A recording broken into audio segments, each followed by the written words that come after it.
The death toll from Hurricane Helene is now reaching 200 people. This includes some workers in Tennessee where flooding swept away nearly a dozen people at a plastics factory. Only 5 workers were rescued.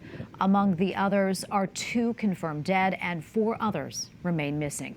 An investigation is now underway since survivors claim that they were told to stay on the job despite rising floodwaters. The company Impact Plastics denies the allegations. This comes as the Air National Guard is helping with recovery efforts in East Tennessee, largely with heavy machinery and trained personnel, and comes amid reports of aid being slower to arrive elsewhere.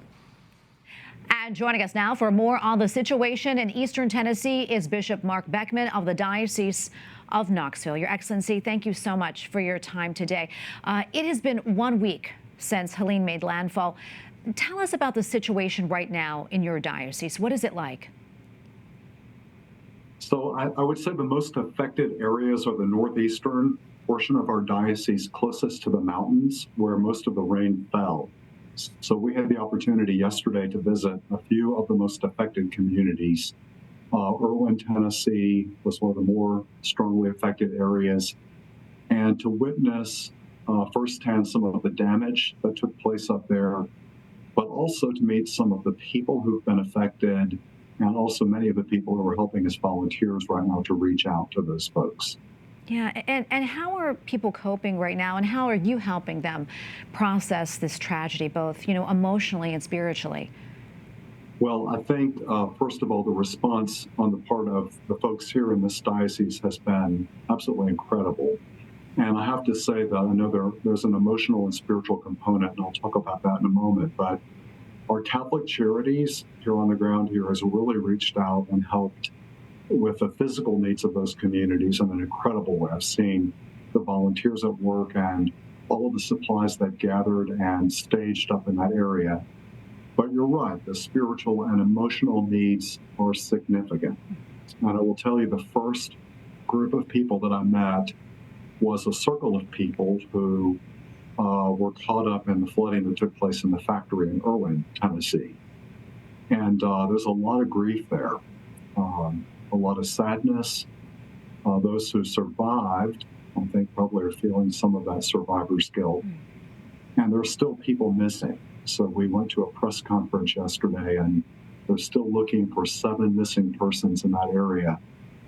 And the family members who are left are very distraught. So I think the most important spiritual and emotional support we could give was simply being present with them. And we did pray with them. We listened to them, had the opportunity just to spend some time helping them to express some of the things that they are feeling right now. Yeah. How can we help? Your Excellency, are there things that we can do to help people in your diocese in Tennessee right now? Well, I'll tell you, the most important thing is the awareness of what's taking place, so that the people know that they're not forgotten. I know that this particular storm has affected large parts of the United States, and listening to the things that have taken place across our state border in North Carolina, where they've also experienced pretty bad devastation.